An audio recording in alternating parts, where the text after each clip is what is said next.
Good that everything's so slow. Because it works out at the right time. How you doing, everyone? How you doing, Jamie? Yeah, good, my brother. How are you? Okay?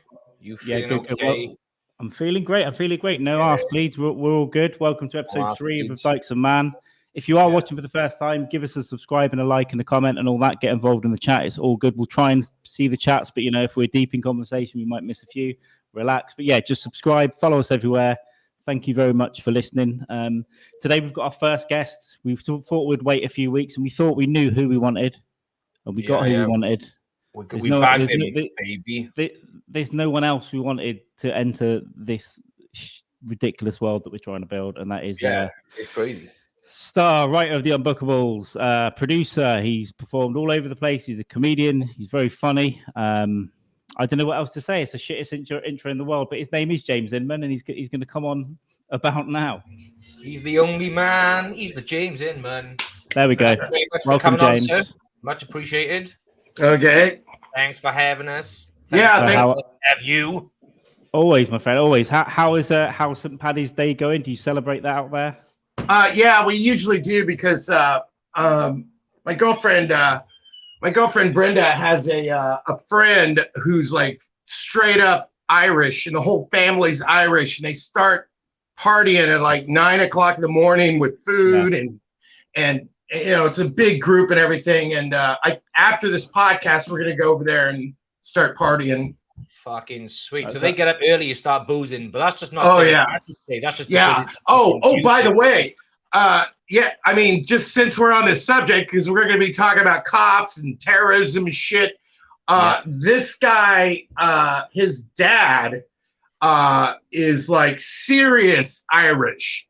And one time I was at one of these parties, he's drunk and he's telling me how back in the day he used to donate money to this one guy that was kind of in the mob. And he said he thinks he knows that he helped pay for guns or ammunition or something for the IRA. I was like, no way. It's fuck. It's plausible. Yeah, completely plausible. He's like in his 70s now. Yeah, probably did. There was a lot of I know there was a lot of people, especially on the East Coast, that were funding the IRA, either knowing or unknowingly. Right. So yeah, it's probably real, my friend. Yeah, obviously they were bombing our cities in the 80s and 90s. I remember a few of those, but I'd still have a beer with someone who was buying them guns these days. It's water under the bridge, right? Fuck yeah. Yeah, but what's weird about other countries is, like, I know who the assholes are in my country, but when I talk to like somebody else, like I'll meet them on a train or something while I'm traveling, like when I was younger, and I'd meet somebody with an accent, like an Irish accent or an English accent, and I'd start talking to him about politics, but I didn't know who the Tories were. I didn't know what the Labor Party was. I didn't know which side, even back then, in my 20s, I didn't know what but I wouldn't have been able to tell you who the assholes were, It's tough, even I think we're just about figuring out. But what I find is new assholes pop up all the time. Every couple of years, there's a new group. Yeah. There'll be a new group. They'll either be like too far to the right, too far to the left, and within no time at all, they're swept aside. They're forgotten about. Like one day they could be in the paper for being these are the new fucking Karl Marx or the new extreme right-wing BNP party, but then they sort of vanish. These people just go. They just don't stick around. They just come back with a different name, I think, every couple of years. Well, I mean, I loved hanging out at bookstores because before the internet came around, that's all I used to do is just hang out at bookstores and read used books. And when I moved to Seattle is when I met a lot of libertarians, and I learned a lot about libertarianism. But I also, I met the director of the Unbookables, and he had a lot of intellectual friends. He used to take me to protests, and I'd be at some of these protests, and I would meet a real Marxist, right? Yeah. And I'd have a conversation with him, and we'd always get to somehow the conversation would move into religion. I'd find out that they're like straight up atheists, And at the time, I was, studying Zen, Buddhism, early Christianity, Hinduism. So I was studying religion, and it just like okay, you're a Marxist, but you just don't believe in any unsolved mysteries at all, or no unexplained phenomenon, because I just I couldn't relate to her, because I'm reading books about UFOs and shit, I didn't agree with the libertarians, and I sure as fuck never agreed with the Marxists, because I couldn't, I'm like every Marxist I've met was just like this, just like this is the only thing that is going to help the world, Yeah. And there's definitely like extreme Marxism, and they are flat out atheists. But there's a big irony there, because their whole structural system is set up to look at the leader as the one and only. Like for example, Joseph Stalin. There was this whole religious ideology built around Marxism. And they looked at him like he was the only one. So they looked at him like almost a kind of a god. Same with like Kim Jong. I know. I got it. Oh, dude. I got a funny story. It's fucking. I've heard that before. Like how did some of these leaders of communist countries become what's the word? They become it becomes a cult of personality, right? Yeah. Right. So I always knew that, right? But then my girlfriend, she started working at a medical clinic because she was doing therapy, and it just so happened this medical clinic was run on socialist principles, right? Wow. And I was like, what the fuck are you talking about? She goes, you're not going to believe it, but this place that I'm working at now, everybody gets paid the same. The people that own it, it's like a co-op or something, and she's trying to explain it to me, and she keeps talking about this, the one doctor, Dr. Lee, right? And so everybody gets paid the same. When they make decisions, they make the decisions in a group, and they all vote as a group, complete democracy and stuff. But over the months, the stories she would tell me is this fucking Dr. Lee was a tyrant, and she was really the one that made all the decisions and told everyone to fuck off. And she was the cult of personality for that goddamn medical clinic, even though their philosophy was, oh, we're all equal. And I'm like, that's for me why it never works, because it's human nature to someone's got to take control of shit, right? Because people are chaos anyway. Someone's going to put themselves in charge, over they're going to say they are, or they're just going to think they are, like Dr. Lee. Right. We can vote, we can have democracy, but I'm deciding where the fucking vending machine's going. Yeah. So I notice these things, where I may read a book, but I'll notice it in real life, right? So, but I wanted to tell this story about the, there's only two, okay, all right, one of you used to be in MI5, right? That was Carl. Right, and so MI5 is like the FBI for America, right? I'm trying to wrap my head around this. And the other is SAS. SAS is Secret Services, be like my bag. It's like your Navy SEALs, I think it is. Right. Okay, so anyway, I was raised in an area of Kansas that was just no crime whatsoever. The only time I had to deal with the police is when I got pulled over for a driving ticket or whatever, And but I was raised, my dad, he always hated cops because he was beat up by a cop when he was 18 or when he was a kid running around. And so I kind of was raised. I mean, I never had any really bad experiences, but I was kind of raised to hate cops and fear cops, right?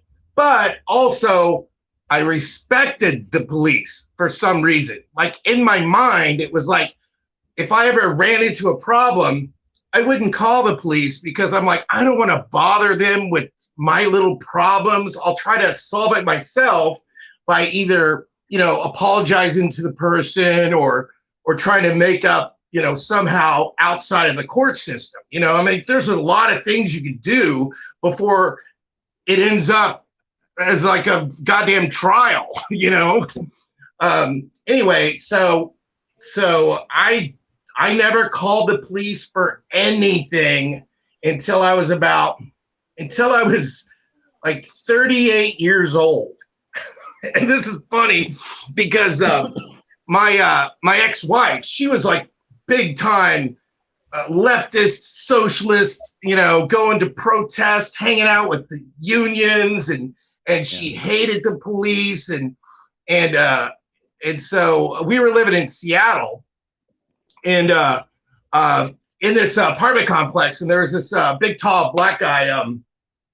I think his name was God, what was his name? Shit. Oh, we had a nickname. Yeah, we had a nickname for everybody, but he was our best buddy, we'd hang out with. But he's black guy, smoked pot every day.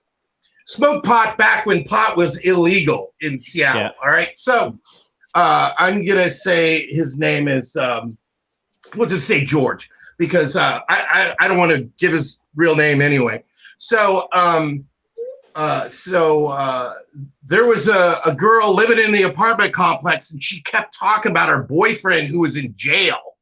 And this is such an extreme example. All right. It's like, because most people call the police when they got a dead bird in the yard, right? Or they call the police when they're arguing with somebody, right?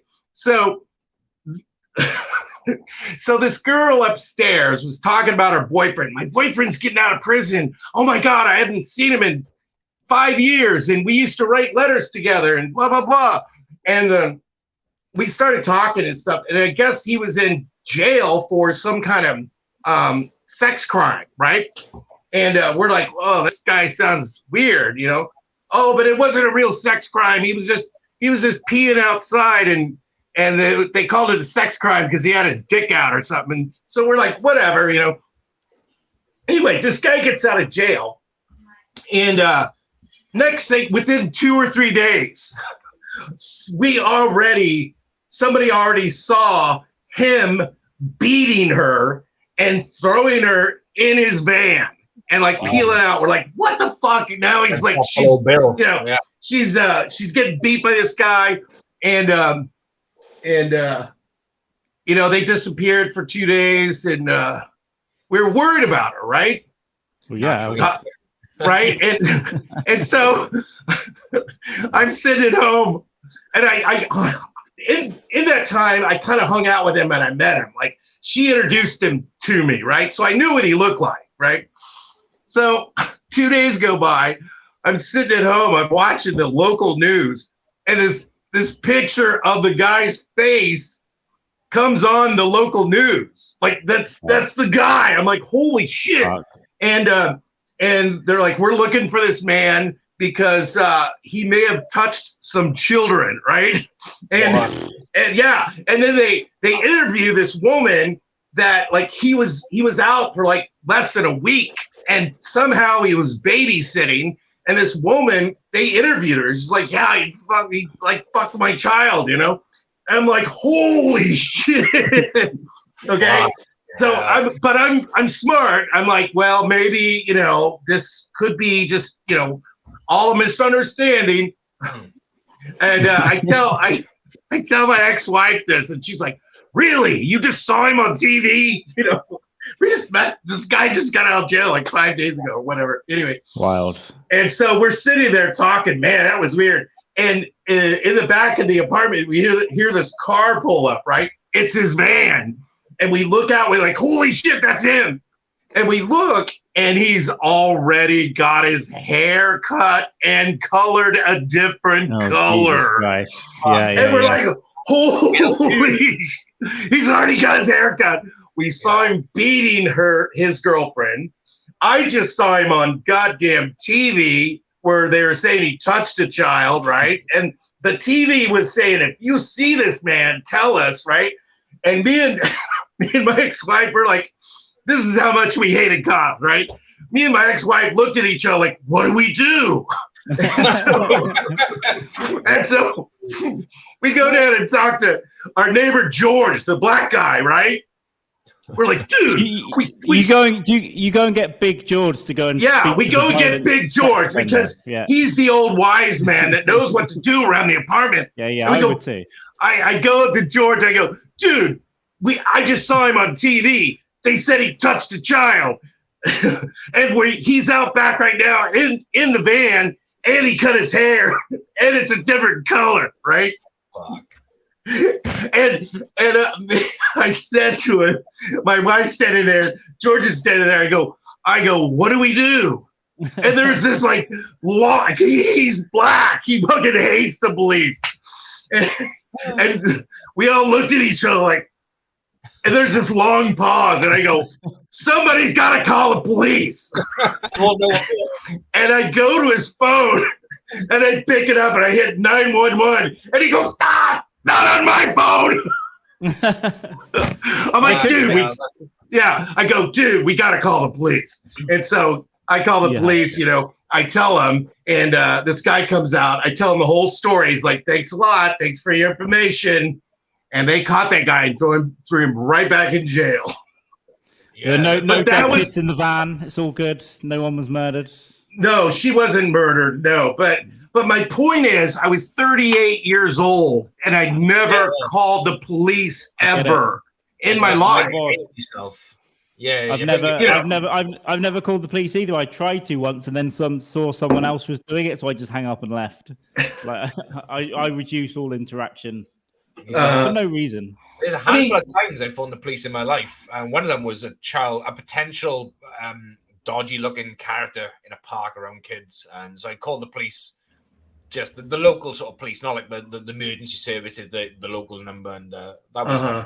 But he was just a drunken bum, but he was talking to kids, so I thought it's best we just get that fucking looked at professionally. I can imagine you sitting there, like all three of you know, you're like, we should call the police, but who the fuck is going to call the police? I don't want to call the police. It's like having to tell your mum with your siblings that one of you dropped her vibrator on the floor and broke it. We should tell mom what we did, but I don't want to be the one to do it. It's like your scenario, fucking. Right. I stay away from that one, but that's great. I mean, I get it though. So you don't really want to be involving yourself in that situation, but there could be 17 bleeding out kids in the back of that van. Right. So, am I yelling too loud or anything? Because sometimes no, all good. All right. All good. Okay, so. You're being Inman. This is what we expected. Just do it. What you're doing. We love you, bro. Yeah. We fucking class. Right. Okay, so the second time I called the police, all right, and like I said, I don't want to bother them. They scare the fuck out of me. But if something's happening, you got to call the police, right? So this was back in, and I was trying to remember the time, but it was I'm thinking around 2003 or 2004 maybe, right after 9/11, and we were also I think in the Iraq war was going on, I think, pretty much. Yeah, good times. But it wasn't very far after 9/11, and it was actually during the time when on the news, it was like a common thing. They started doing this thing called if you see something, say something, right? Yeah. And that kind of only happened for a short period of time here in America.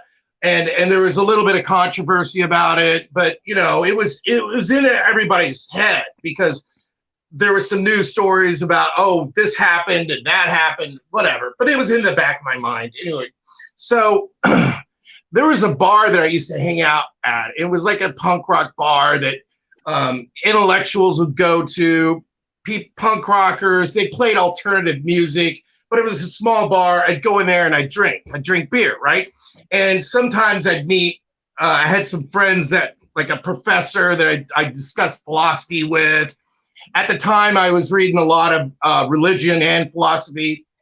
And because I've studied all the religions of the world, right? So I walk into this bar to get my beer, and this particular night, I look over to my right, and there's a guy there who's not dressed like everybody else in the bar. Like everybody else in the bar dresses cool. Like they've got. Is it a vest of dynamite? No. The Jaeger bomber. Yeah, but the people that go into this bar, they'll have Doc Martens on, they'll have Levi jeans, they'll have concert T-shirts on. This guy was dressed like somebody that doesn't fit in. Like he had really nice shoes. He had slacks. He had a belt with his shirt tucked in and a short sleeve shirt, but it was a nice shirt. It looked like it was ironed, and he was a little bit Islamic. He looked Muslim. He looked like he was from the Middle East, right? And so I'm like, oh hey, I struck up a conversation with this guy because I'm like, where are you from or what's going on? And he tells me he's from Afghanistan. I find out that he's Muslim, right? And I'm talking to him. I go, dude, that's cool. I want you to know that Americans are cool. We're not all assholes. I know there's a war going on, but I want you to know that we're open-minded here, and I'm not going to treat you like some kind of terrorist, right? Even though that's what you're thinking at the time. No, it's not even occurring to me, because when I started asking him about his life, he said he was a pediatrics doctor who worked at KU Med Center. I was like, oh, cool. Pediatrics doctor works at KU Med Center. He's not a terrorist. He's a goddamn doctor, right? And he's from Afghanistan and blah, blah, blah. He's from the Middle East. And so I'm sitting there and I bring up religion, and because I go, I've read the Quran, and he's like, oh, really? And I'm like, yeah. He's like, I don't meet too many Westerns that have read the Quran. I go, well, I study religion, it's kind of a hobby of mine. And so we start discussing the Quran, and he's like, he's amazed that I know all this stuff, right? And so then he says, actually, to tell you the truth, I was raised in a madrasa, right? Which is one of those schools in the Middle East where they pound the Quran into your head, right? and they had already been talking about how this is dangerous, but nothing really clicked, I was just talking to him. And then after we get done talking about religion, I'm like, so what are you doing? You don't drink. Oh, that's the other thing. He wasn't drinking alcohol. He was drinking a coffee, right? Yeah. And but he seemed like he was there for some fucking reason. Like, why the fuck are you here? You're not in. Nobody like you hangs out here, right? To take down the punk bars of America. Yeah. Right. So I one at a time. Somehow I start talking to him, and it comes out that he is a virgin because we were talking about girls, right, or something. And he says he's a virgin. He's 28 years old. I'm like, dude, what are you talking about? You're 28 years old. You're a doctor, for fuck's sake. Women love doctors. You should be able to get laid. How? I'm like sitting there going, how's this guy a fucking virgin? And he's 28 years old, right? So I'm autopsy fucking lessons or something, maybe. So I'm a little drunk at this point, and I'm like, I'm hanging out with him like he's my buddy, right? Dude, I'm gonna get you laid today, right? and I start talking to him about American culture and how we get laid, right? I'm like, this is how we do it. This is how I do it. When I want to get laid, I have to do this, this, and this. I mean, I know in your culture, you have to do this other shit. I don't know what that is. Prostitute. Right, whatever.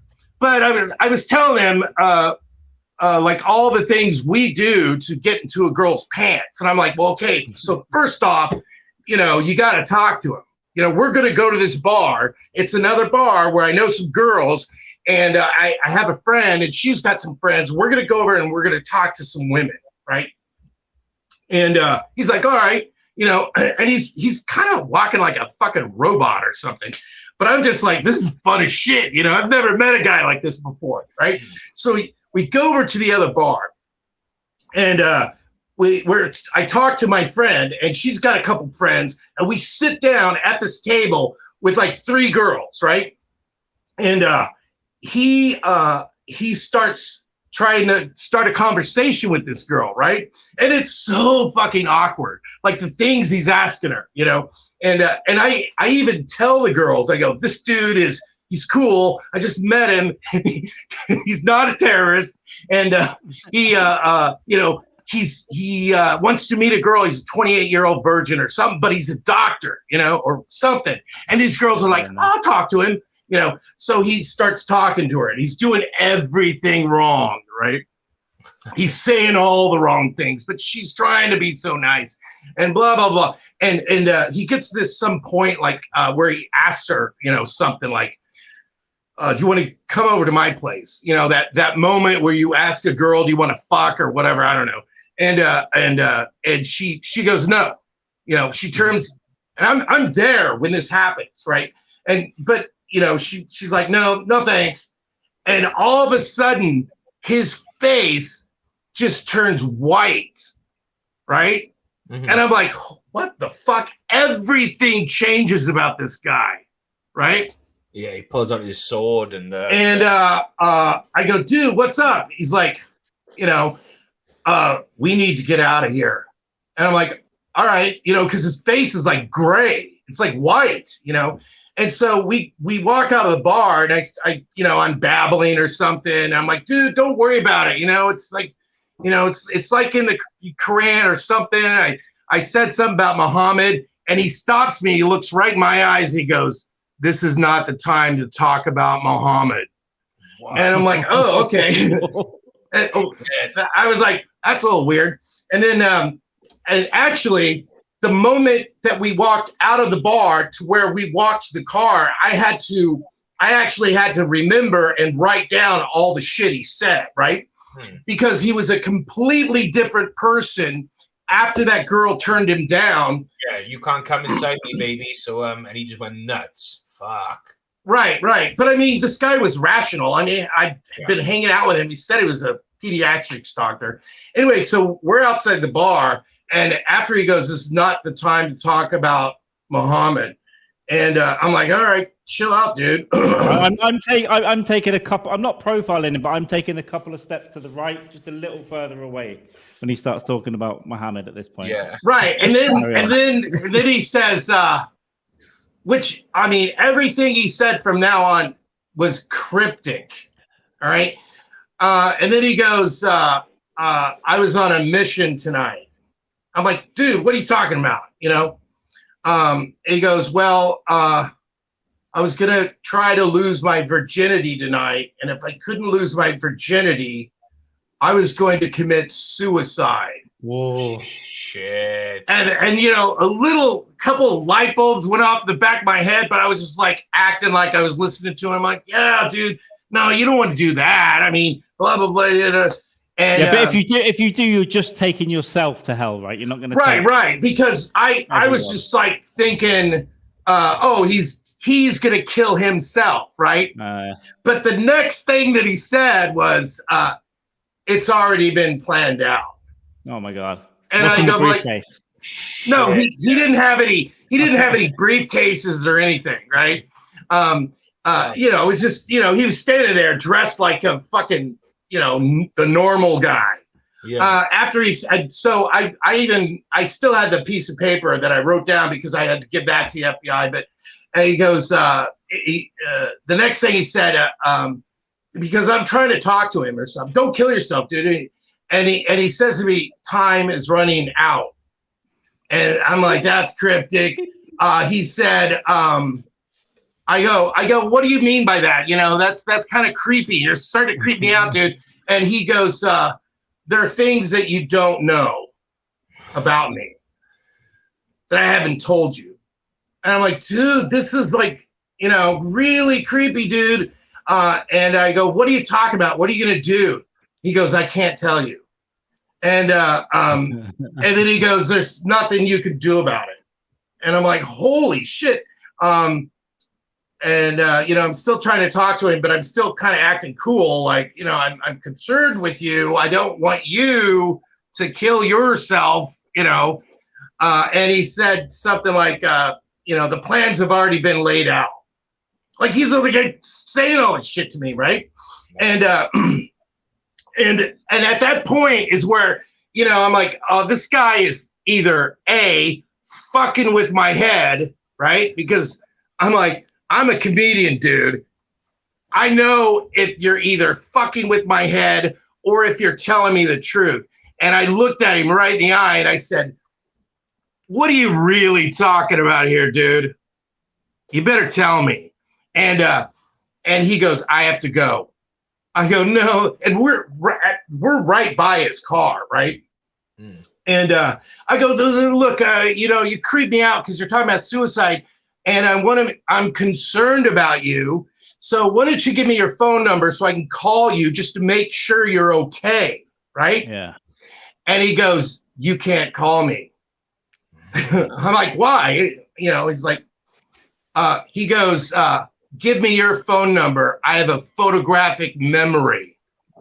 Oh, I'm like, holy shit. That's creepier. You know, right. So I go, oh, sure. I give him my phone number, you know, because I'm like, because I'm dumb and I'm drunk, you know, but I don't want to, you know, at this point, I'm just acting like I'm concerned about you because you're talking about suicide, right?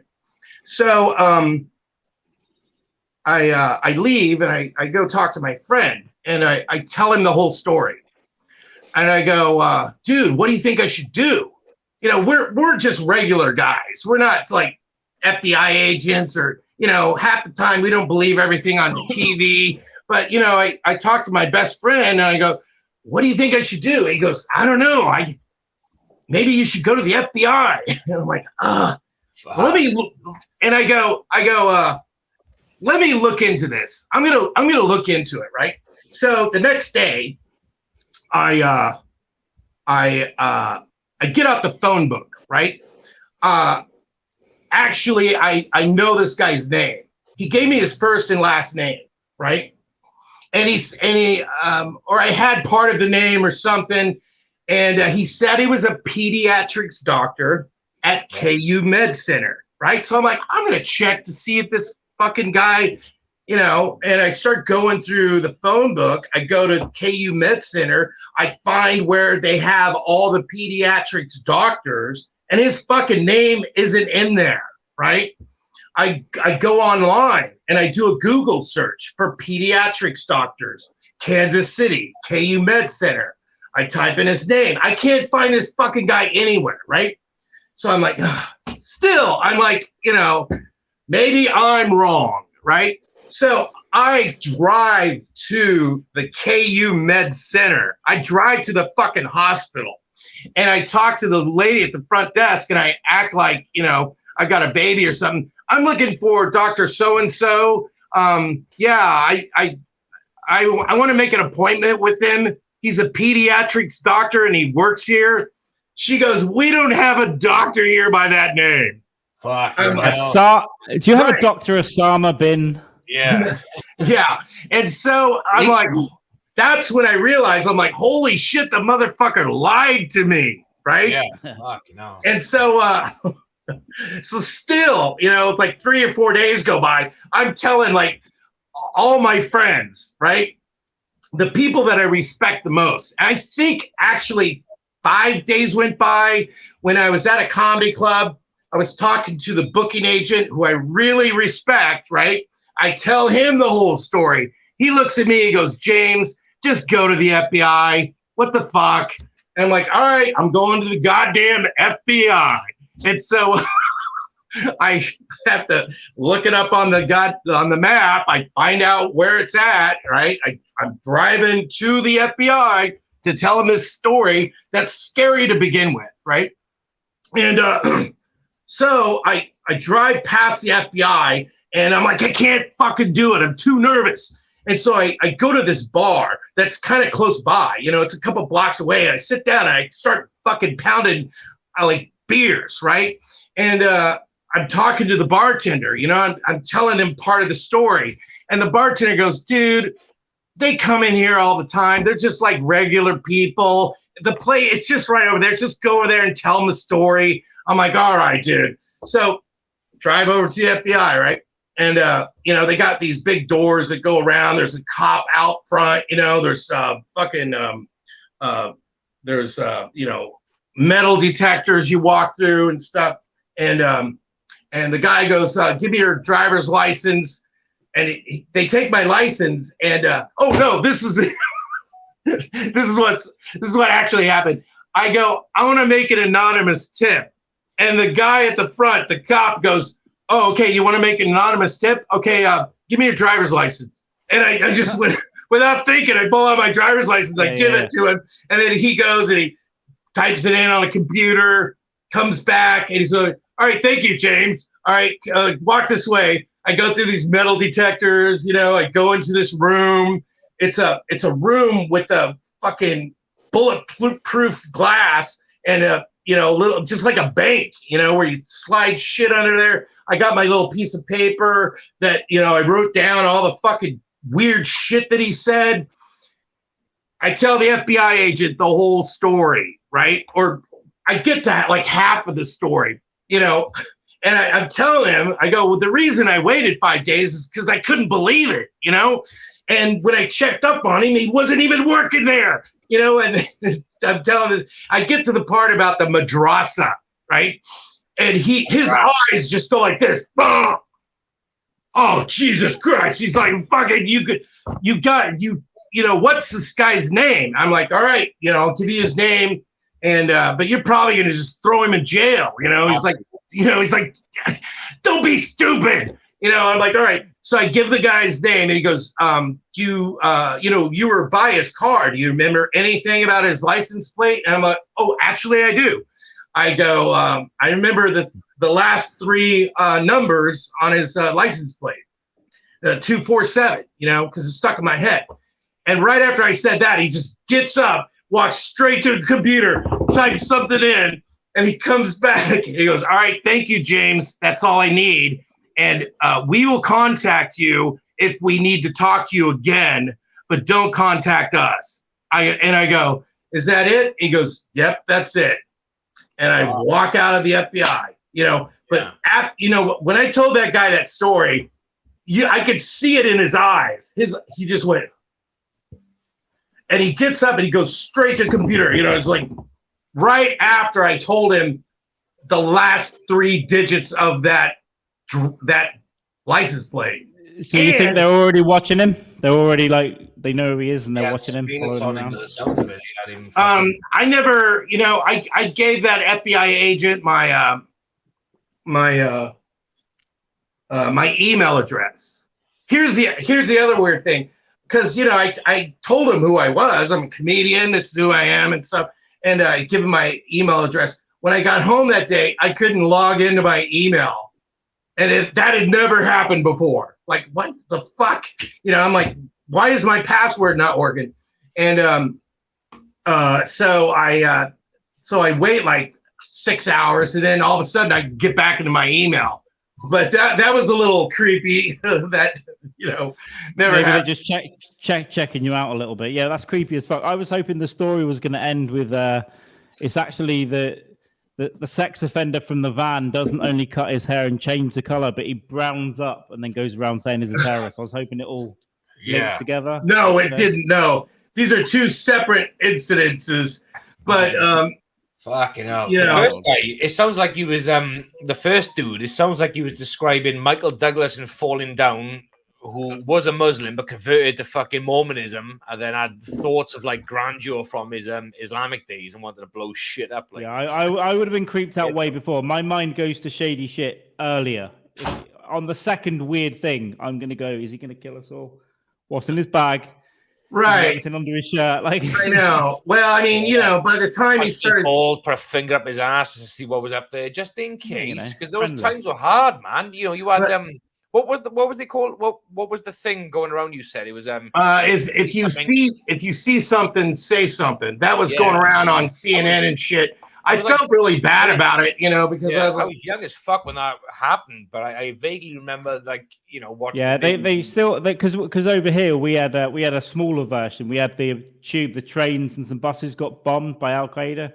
So we had still, if you get on a train now, if you see something suspicious, see something, say something, text police. Yeah. So yeah. That's the beauty of having. That's one of the great things of having kids. Okay, is because you can go on a bus or a train, and if you see something suspicious, you say, "Look, I will buy you a Happy Meal if you go and check that suspicious package out." They just run over to it and they fucking. Mm-hmm. So is that? Yeah. It's great. You let your kids do the bomb disposal these days. Okay. Crazy. So we're only doing this for an hour, right? Yeah, you can. If you need to bounce after an hour, you can go. Yeah, you need to go and get on with your day. You can bounce. All right, here's my Doug Stanhope story. And so now when I first met Doug, he wasn't doing any political jokes, right?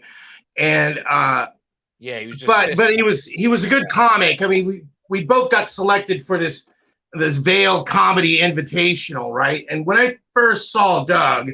You know, what year are we talking, James? I would say this is 1993 or 4, maybe early 1994, maybe. And he was, of course, a good comic. But back then, he didn't really do politics. If you listen to his CDs, his first CD doesn't have any politics on it, right?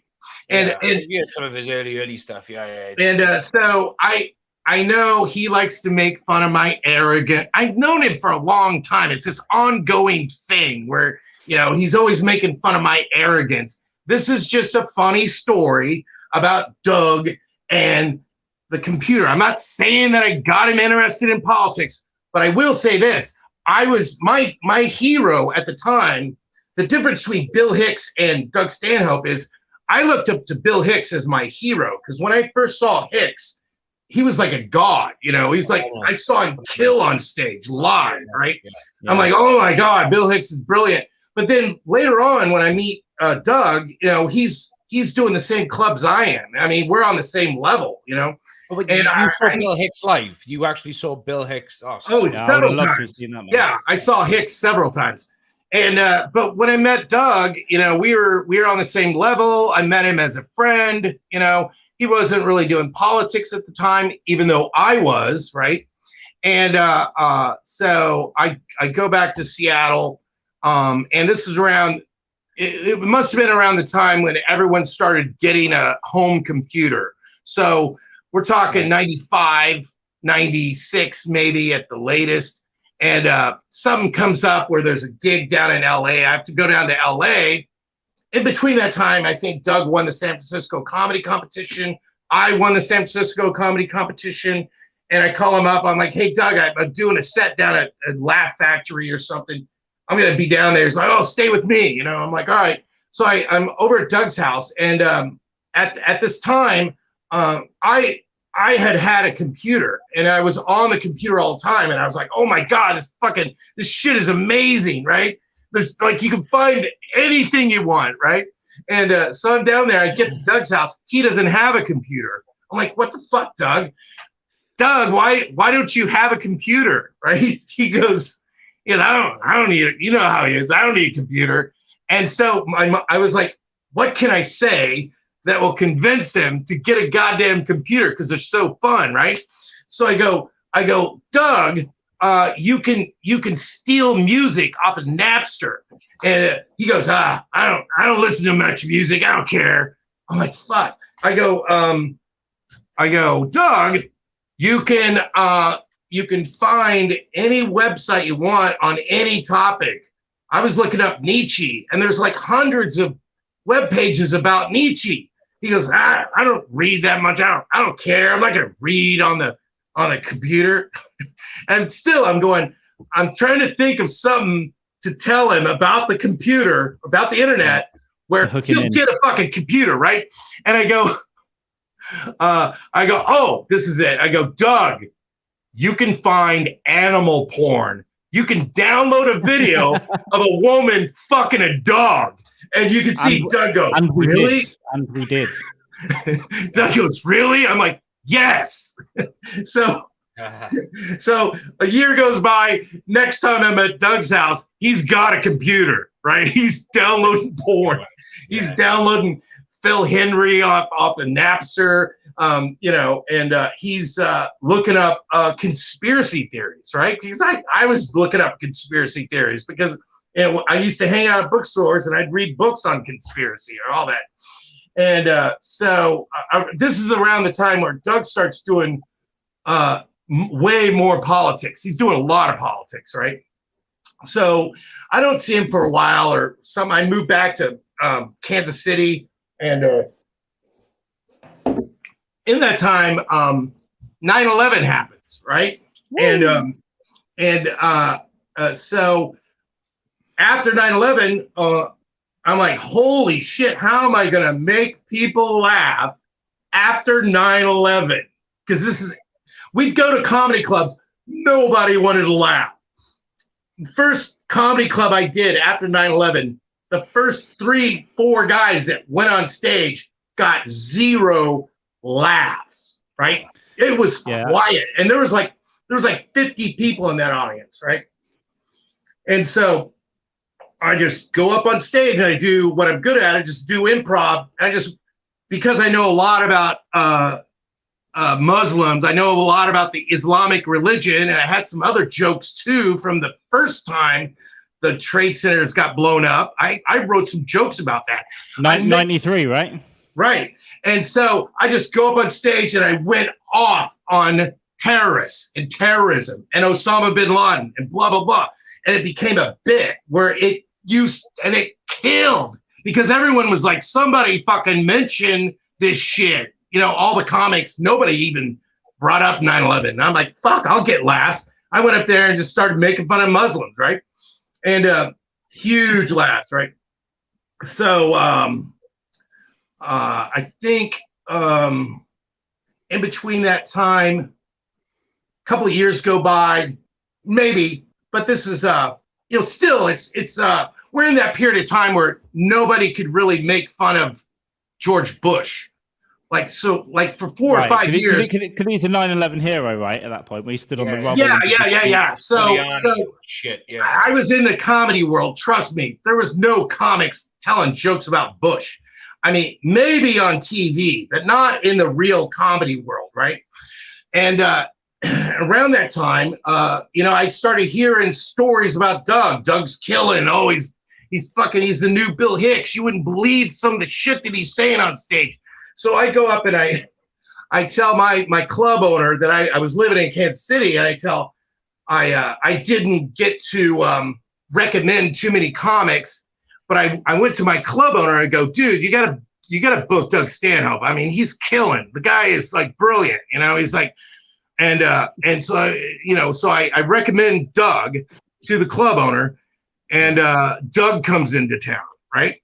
And so, and he's a little drunk and looks depressed or something. And I find out that his girlfriend / wife, had just had an altercation with the police, and she got beat up by a cop because she was drunk or something. And she must have like tried to slap him or something. And the cop really beat her up. Right. And Doug wrote a bit about it, and he'd already had some material about heroes aren't really heroes, but I'd never seen any of this stuff. So now you guys know that Hicks used to be so edgy that he'd be on stage and he'd have these walkouts, these people that got offended and they got up and walked out, right? Yeah. Right. And so I never, in the comedy world, the only people, the only comics that we knew that would walk an audience was Hicks or Kinnison. You know what I mean?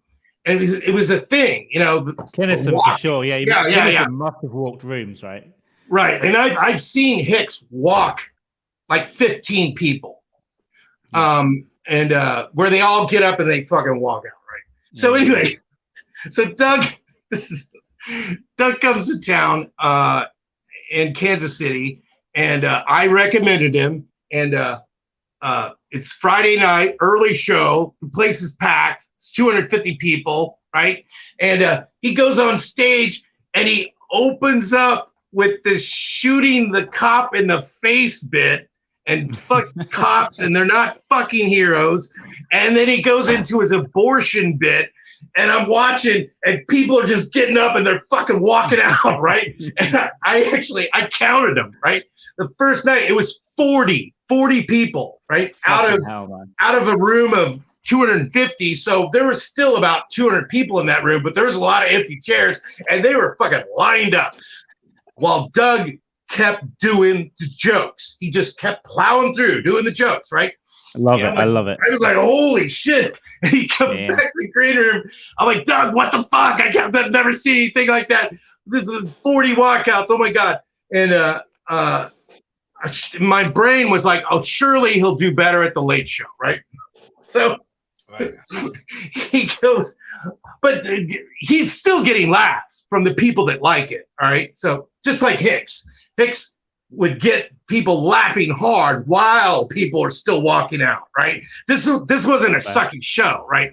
So late night Friday, goes up there, same material, opens up with the same bit, abortion, shooting a cop in the face, and just fucking people walking out, another 40 people. I'm like, holy shit. I'm like, I'm never going to be able to recommend another comic again, you know? It's 160 less chicken fingers they've sold that night now, right? Yeah, and I'm like, Doug, well, can't you like change a few things? Or, you know, it's like, nope. He's like, nope, Inman, these are my jokes, and this is what I do. And his wife is like, he does what he wants to do.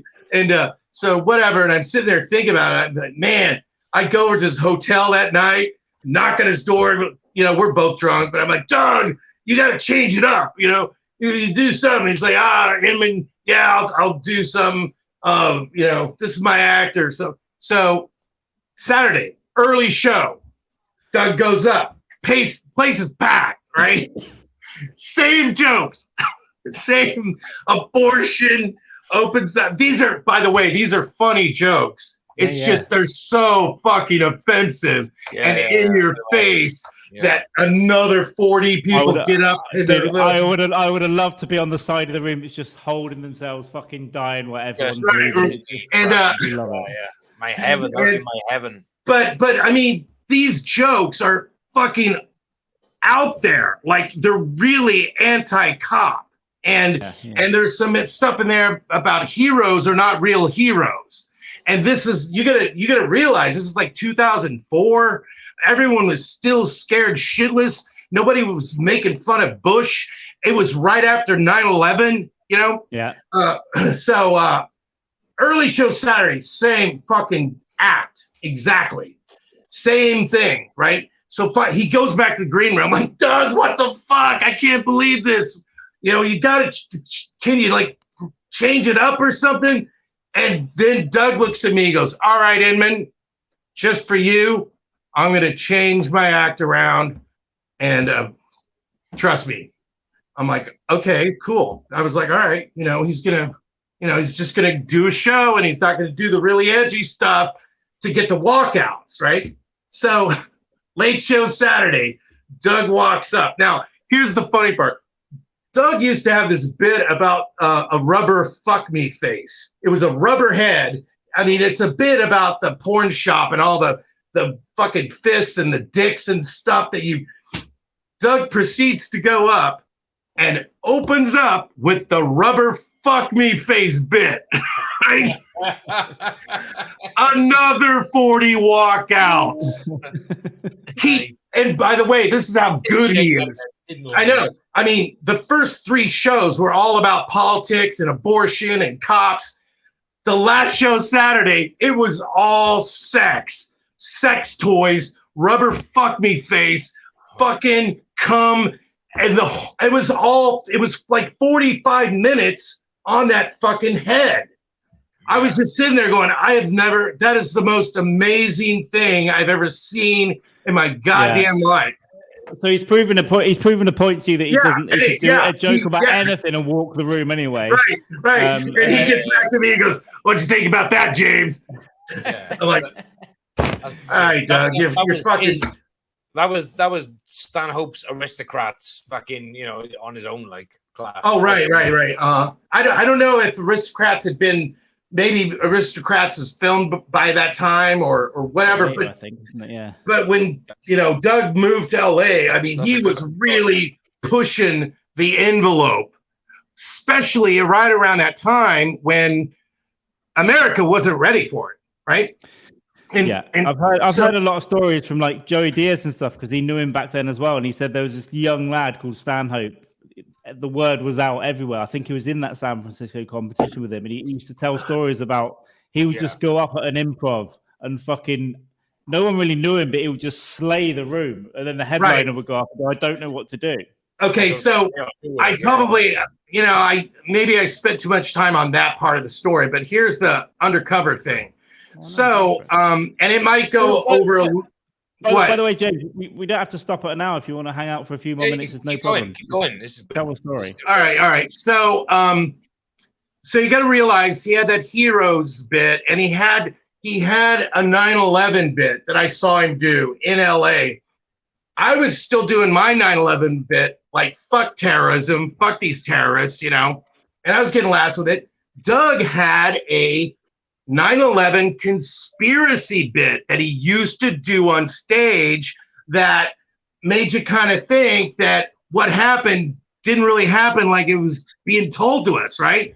And I was like, holy shit, that's a fucking radical bit. And he was getting laughs on that bit too. And it was in LA. They didn't like my joke at all. I was about ready to throw my joke away, but I was like, fuck. He's doing the jokes about the heroes and the cops, and now he's doing this 9/11 bit, right? And I started hearing stories like I do this club, and this guy goes, "Yeah, I had to fire Doug, because he's doing all this shit about, cops and heroes. Fuck him. I fired him." I was like, holy shit. And then I heard Doug got fired from the Funny Bones and the Improvs. I was like, fuck. And so I think that's one of the reasons why after Doug got fired from the real Unbookable, trust me, after he got fired from the Funny Bones and the Improvs, that's when he started playing these punk rock clubs, right? Because that's the next thing I heard was, oh, Doug's playing that.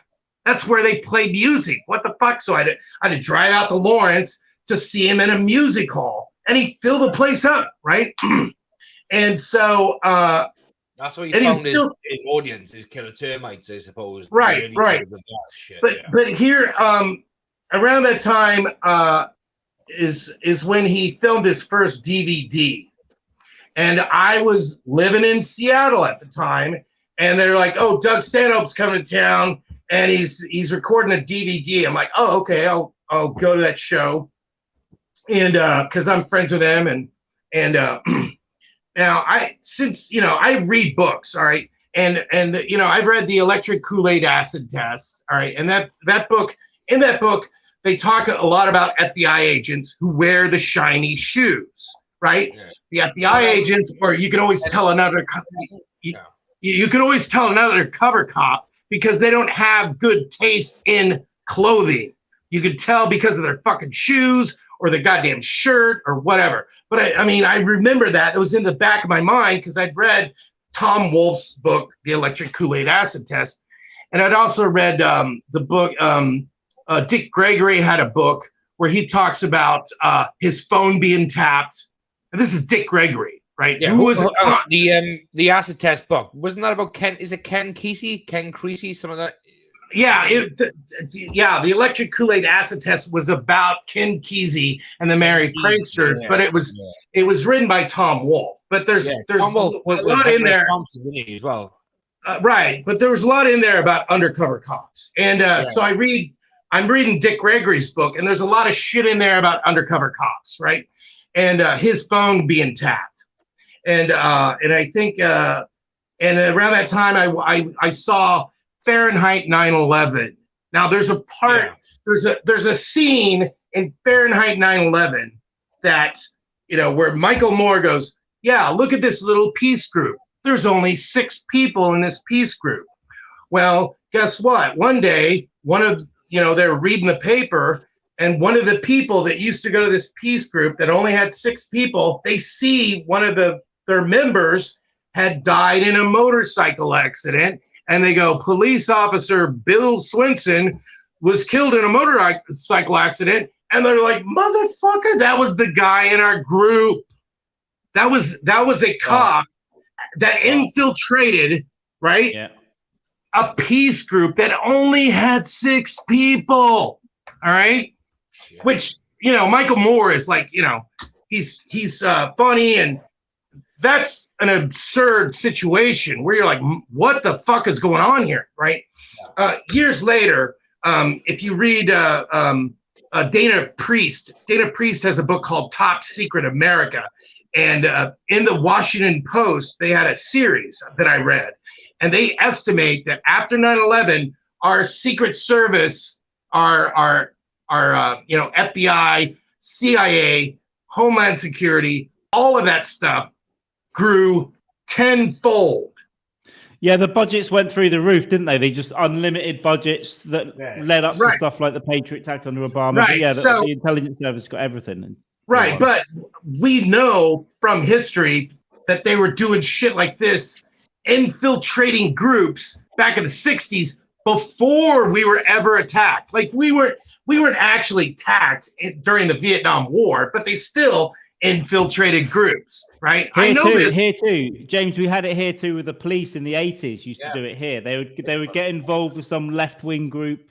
Right. They would embed themselves, and then when they went to protest, they would start smashing windows and doing all that stuff. Right. The heavy mob would move in and beat the shit out of it. Right. So I always found it kind of weird that Dick Gregory had an FBI file. Anyway, so I'm just saying that to set up that, you know, this shit does go on, right?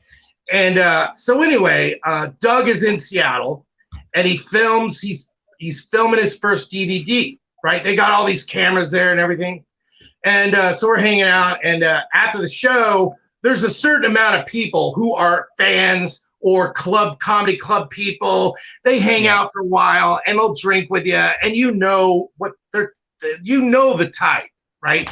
They wear a certain kind of clothing. They blah blah blah. Anyway, so after some of these people leave, and me and Doug are sitting there drinking, there's 2 guys left still standing by us, hanging out, just there, right? And, you know, I think I remember saying something, and I got a yes or no answer from this guy.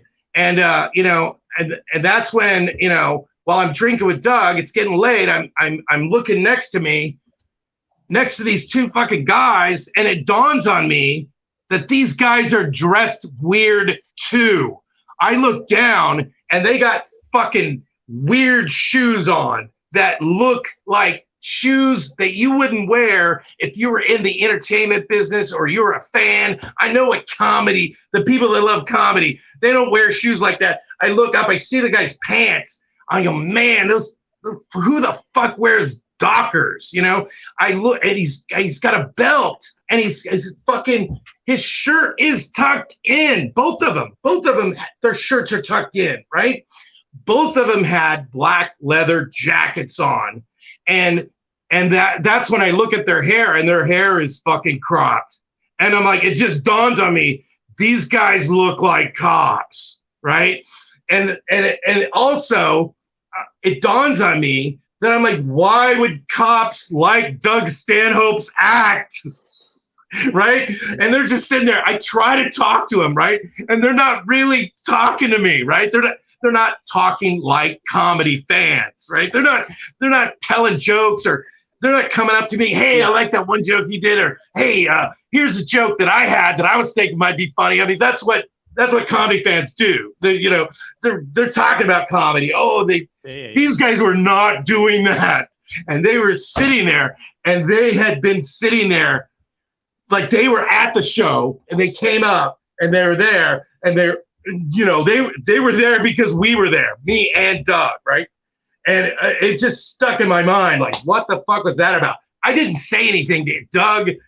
I might have mentioned something. I don't know. I didn't say anything to anybody, but just I remember that, right? So then go to another Doug Stanhope show. 6 months later, I'm in Kansas City, whatever. It's after the show. And there's a guy there who's like helping the waitress, like put some of the chairs up, right? And all the comics and all the fans of comedy are in the other room, and they're drinking and telling jokes, and they're laughing, and this guy, and I see the guy, I go, hey, what's up? Are you friends with Doug? Are you a fan of Doug? And he looks at me, he goes, yeah. And he's like putting chairs up, and for some reason, I don't know, he was dressed weird or something. I go, so what? You're a friend of Doug's, or you're a comedy fan? For some reason, I asked him, I go, so what do you do? And this guy comes right up to me, looks me right in the face, and he goes, I'm an undercover cop. And he turns right back around and goes back to what he was doing. This guy, same fucking shoes, same goddamn jacket, fucking belt with the shirt tucked in, same fucking hair crop. Like, no, there's never... people that like Doug Stanhope don't fucking dress like that, right? That is true, but also, he's not a very good undercover cop if he's just saying, "Yeah, I'm an undercover cop, man." I know, but at this time, we're all, we're all fucked up, and we're all, but it was creepy because not only did he say that to my face, he looked the part, right? So the funniest, this is where. I'm like, all right, fuck it. So Doug used to have these goddamn parties out in Panamint, right? And we would go up there every year. And there was a guy that was a Doug Stanhope fan from Doug's Forum. And he had a name. I can't remember his real name, but I won't use it anyway. And his online name was Hail Satan, but it was spelled Hail, like Satan, but not really Satan. Anyway. Yeah. So that was his nickname, right? And so we would see him there every year and partying. We're all doing drugs. We're doing fucking blow. We're doing mushrooms. We're drinking like fucking fish. Hail Satan never did any drugs, right? And just like, who's there? But I mean, I was like, oh, he's from the Forum or something. He's there a couple times, and he lives in St. Louis. And one time I hook up with him. And I go, hey, let's drive down there. Are you going to Panamint? Because, I'd seen him there like 3 times. He's like, yeah, I'm going. He's like, let's drive together. I'm like, cool. So I drive with Hail Satan all the way to Panamint to go to Doug's party. And we're there another 3 days of partying, drinking, blah, blah, blah. Hail Satan, hey, you went to blow? No, I'm fine. Hey, let's do some mushrooms. No, that's cool. I don't do mushrooms. Nothing clicked. Anyway, so the party's over. I was still high on mushrooms and fucking coke or something, but I also meditate.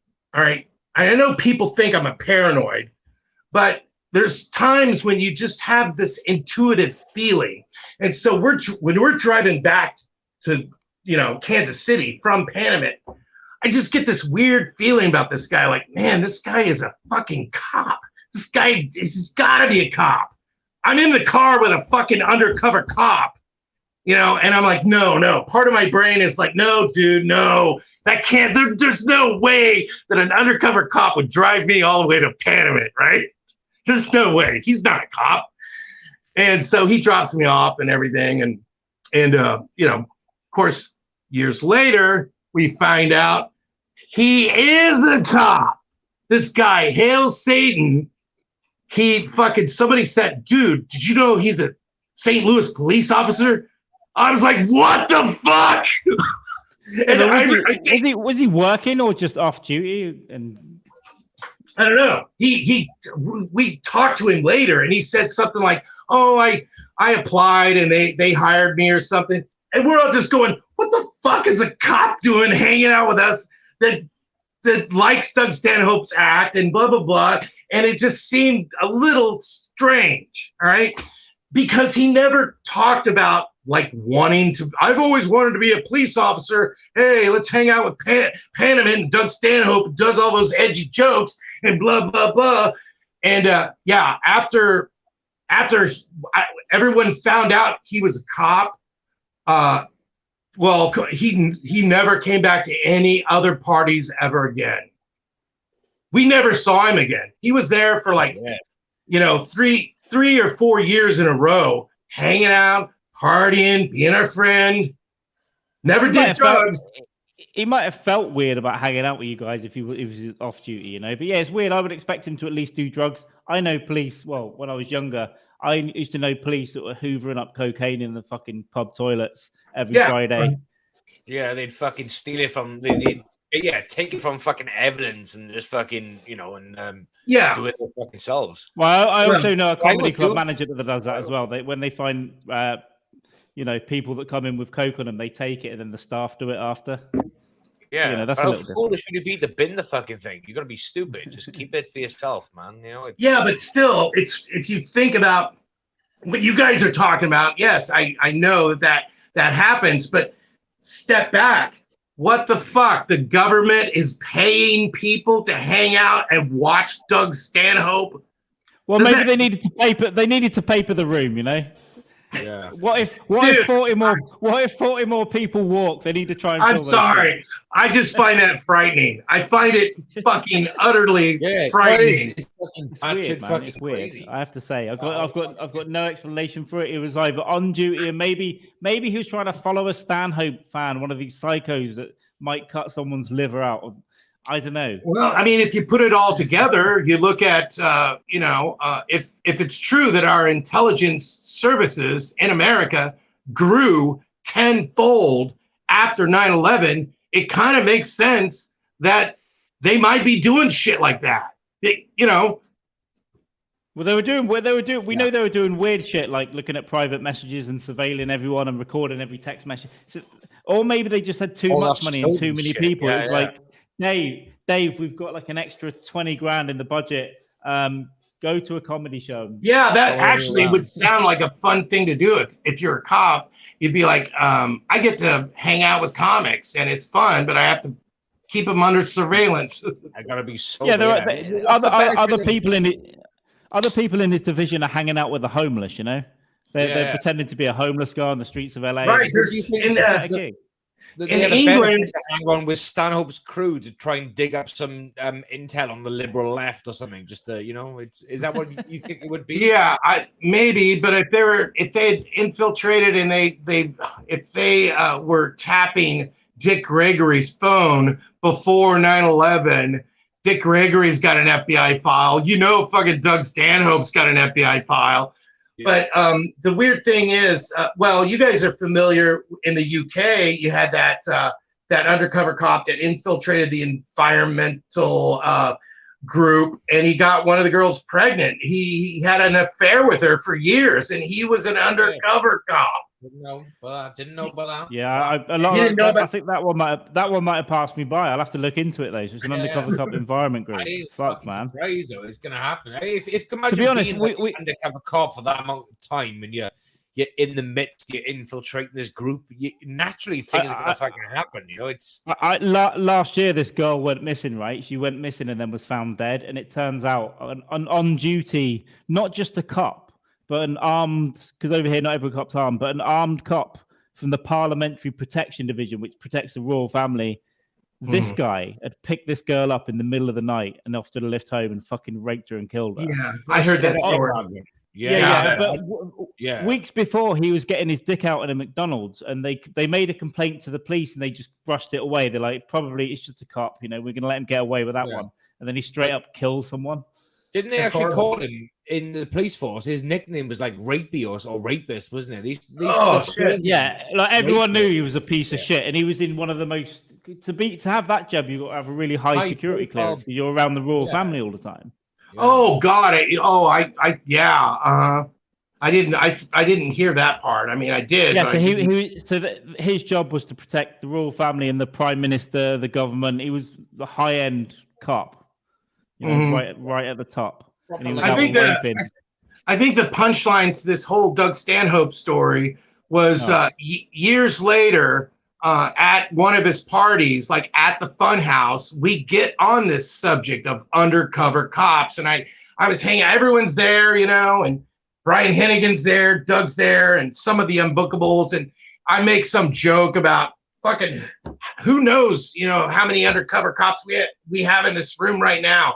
I'm like, and I go, Doug, that it could be a possibility.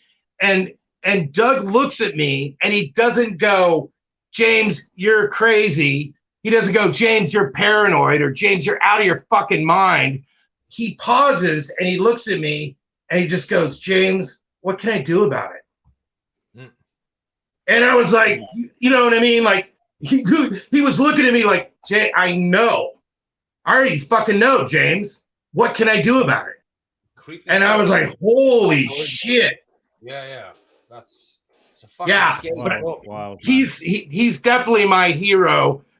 But it's so weird because I'm his friend, and my real hero is Bill Hicks, but who would have known that I became friends with the next Bill Hicks, Yeah. I mean, life is fucking wild, Jake. You just never know, right? What's going to come along. It is wild. But just before you go, I wanted to talk. What kind of stuff are you doing right now? Are you working in Kansas, or are you getting around on the road?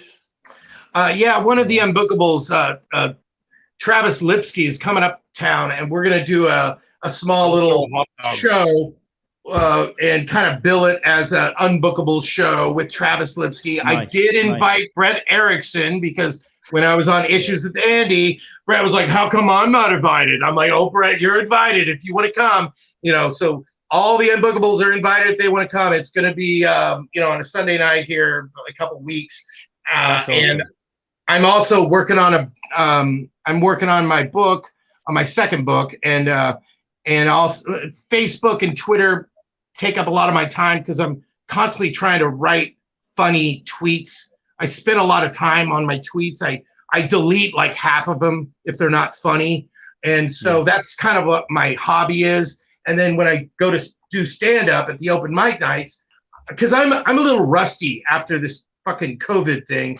Doug, sure. When Doug came to Kansas City and he asked me to open for him, and I'm like, I was there, but I told him I'm kind of rusty because I haven't been on stage in I haven't even been out of the house for 2 years, So, but sure enough, Doug fucking slayed, just killed. It's like, oh my God, all kinds of new material. He's even making fun of himself now. He's making fun of libertarianism, and it's getting, it's like he's just. Every time I see him on stage, I'm like, I forgot that I'm friends with the next Bill Hicks. But when I hang out with him, he's just like a guy. He's like a buddy. Or, I don't know. He may not even like me anymore. I don't know. But I love the hell out of the guy. Anyway. It is awesome. I saw him live at the last tour. He came to this town in a small room, really small room. I know the people who run it, and it was great. That closing Indian call center bit was just phenomenal to see live. So yeah, absolute fucking legend. And you're lucky to be able to work with him. But yeah, you're brushing up, going to mics and trying to get your time built up at the moment. Yeah. So I better get going. Didn't you have another comic you're going to interview after me? No, we've got no one else coming on. But Ted, this is a shorter episode. This is a shorter episode anyway. We got because I gotta go to my St. Patrick's Day party and hang out. James, you get on with that. Everyone else, if you look in the description of this video, there's links to the Unbookables from Amazon Prime. There's links to the Greyhound Diaries from Amazon. If you use those links, it takes you to Amazon. It will support the show. It's all genuine Amazon stuff. Go and buy it. Go and pay for it. I watched the Unbookables last night. It's amazing. Don't go out and have a good day, James. And if you get a little wild, let us know. All right. Thanks for coming. Okay. Take soon, brother. Cheers, buddy. I'll call you. See you. Take it easy. Fucking gentlemen, everyone. I mean, how else? Nice. How else can you? Yeah, we had Husky Boyo in the chat. Oh, Brett Brock is in. Let's see who's going on. Brett Brock was people are complaining that we're just saying the word right and okay. Listen, I think it's better to let guests like this just go. Yeah. And I'm just making noises in between taking. Just understanding, taking things in. And at the end of the day, if you invite someone on a podcast who's got the amount of stories to tell that he has, who the fuck are we to interrupt him talking? If I could smell bullshit, I probably would have chimed in. But they're fun stories. Believe me, I've been in some fucking weird situations similar to that as well, where it's like weird stuff has happened. It's like, well, it's not really believable. But maybe Inman is just the best at sniffing out undercover cops. Maybe drug gangs should hire him. That was his thing. As part of their budget, you know. Yeah. But no, I like that. Escobar can hire him. Yeah, fly him into Colombia and sniff out the secret SAS soldiers about like burn down your drug plant. That's what I would do if he's that good at reading stuff out. So yeah, absolutely awesome. He's still backstage there, so I'm going to try and. Everything's slowing down on this end as well. We should do a podcast where we haven't got to say much. Like last night, we just covered 4 hours between you, me, and Keedy jumped in now and again. It was just nice to fucking relax, just to do. That's it. That's the importance of guests. Like some guests as well. You like I said, you can let them go. I swear to God, if my computer doesn't sort himself out. In theory, everyone, we have a competition. Theoretically, I'm not sure how useful it will be, but we are supposed to have been giving away a thing, a hotel stay. I would say you got to get yourself there though. It's part of the rules. Now the difficult thing is, I believe this one is in Rome. Italy, Rome. Yeah, not Vatican City. What I'm thinking to do is just for a little while me and Jamie talk about other shit for 10 minutes. Oh shit! If you use the hashtag #PopeMe, POPEME, PopeMe, in anything you want to say in the chat, just put it in your normal stuff. There is a highly reduced hotel stay in Rome. You've got to get yourself there first of all. You don't pay for the room, but I believe there are taxes involved. Like I said, competition. I'll be more upfront about it. Other people are making it out like it's a free holiday. It's not. So if you're close to Rome and you want to go there, but get a really nice hotel for next to nothing, use the hashtag #PopeMe in the comments in the next 10 minutes. I should have done this at the top of the show, but we kind of went straight into it. Yeah, but it's kind of a bargain itself, though. Just use the hashtag #PopeMe. That's a good one. I like that one. Better than my one. I had a long-winded one. Rome is where the heart is. But yeah, #PopeMe, motherfuckers. Nice little cheap fucking room in Italy, in Rome. Just watch your back. I've never been to the mainland Italy. I've been to Sardinia. I actually went for work, which is wild. I spent a week in Alghero in Sardinia, just by the beach in a little fishing village. Absolutely phenomenal. But all those little islands are completely separate. They don't consider themselves Italy at all, like Sicily as well. They're like, no, this is Sardinia, the Sardinians, the Sicilians, they got different. Yeah, well, Sicily is the old country for the Godfather shit, right? That's right, brother. Yeah. Yeah. I really need to go to Italy at some point. There's a lot of Europe and stuff that I've neglected over the years. I'm kind of talking up because I'm trying to sort out a link for something, but you do that. I don't know, Jamie. So what did you think of that episode? Oh, moi. You cut out moi.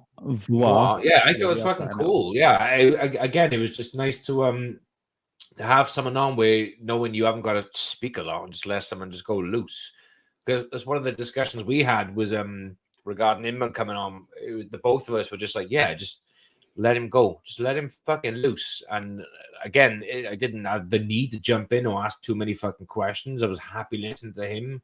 It flowed well. It was just nice to listen to other people's voices other than ours for a change. It's nice. So I get Brett moaning about right. But yeah, I'm literally making noises between drinking. I don't give a fuck what's going on. I was listening.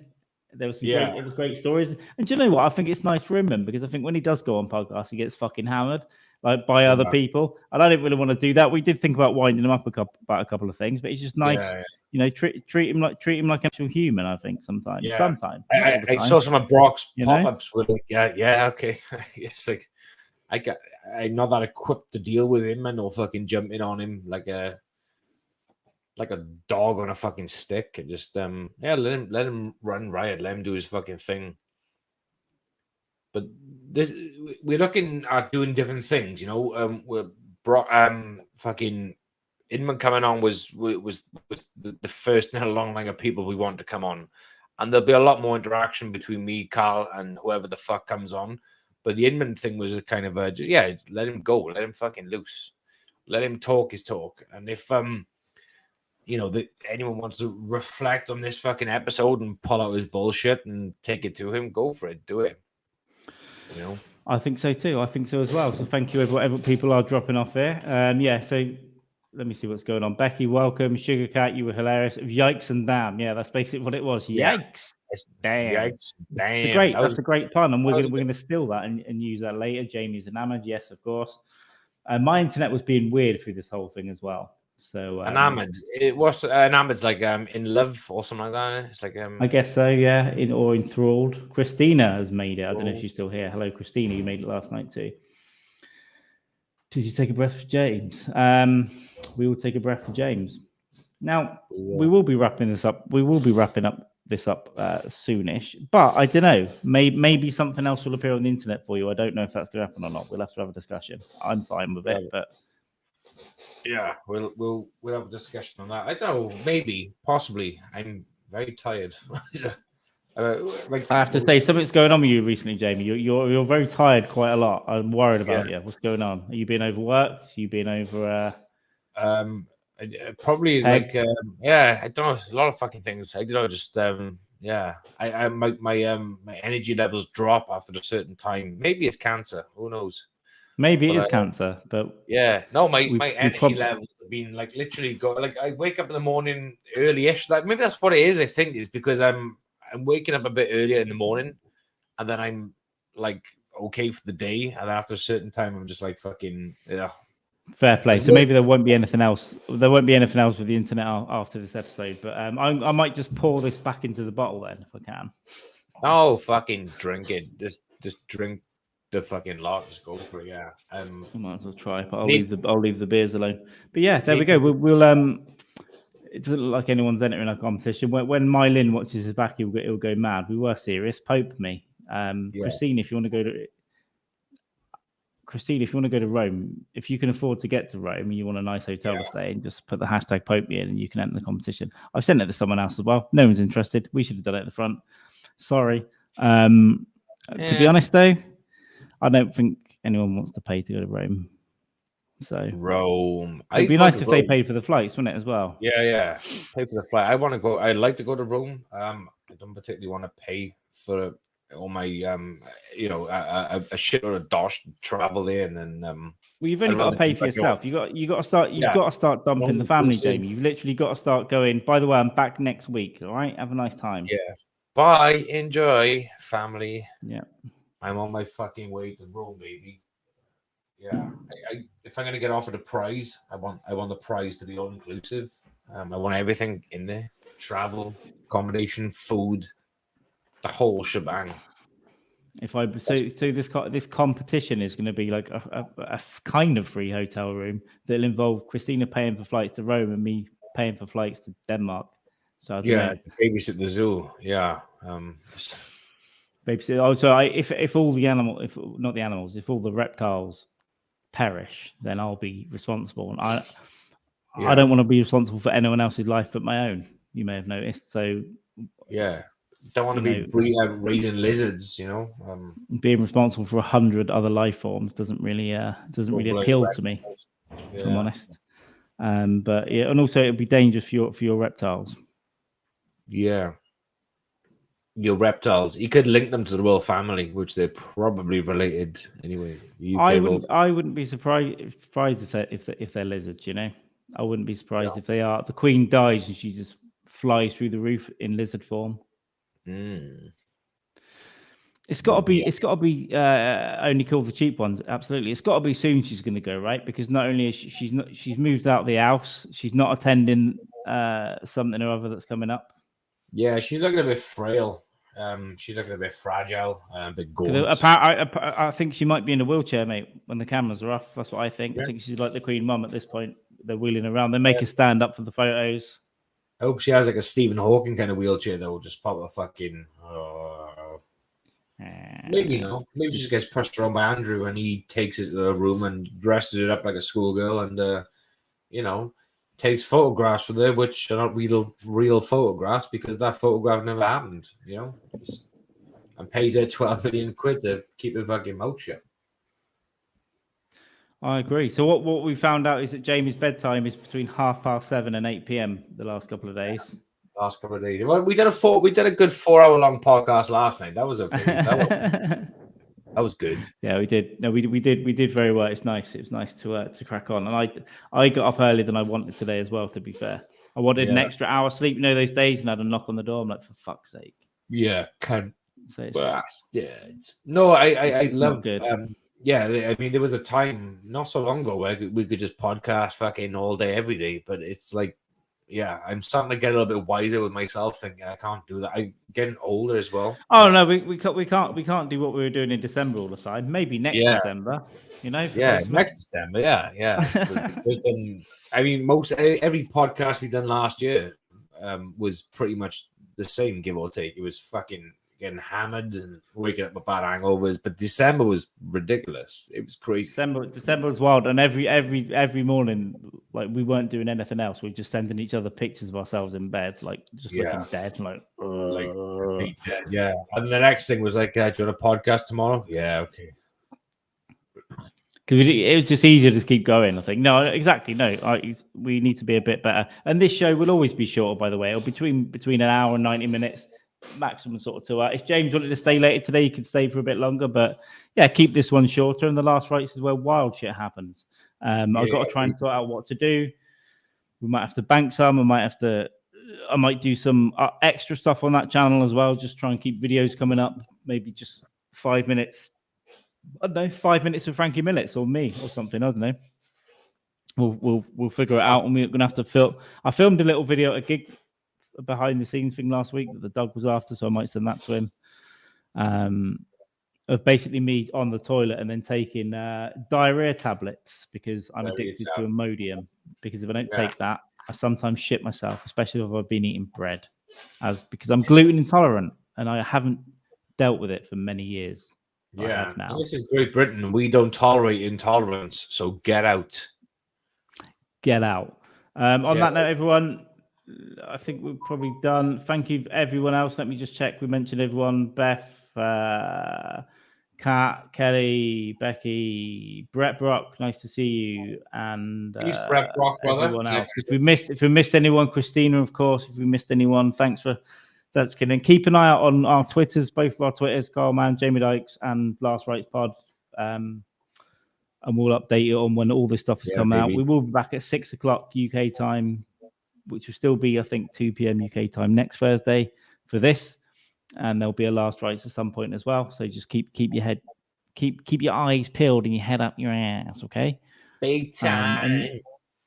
Other than that, any last words, Jamie, before I press this big red end button? Keep being fucking pigs. Keep being big pigs. Keep being pigs, and I'm going to snort until it shuts.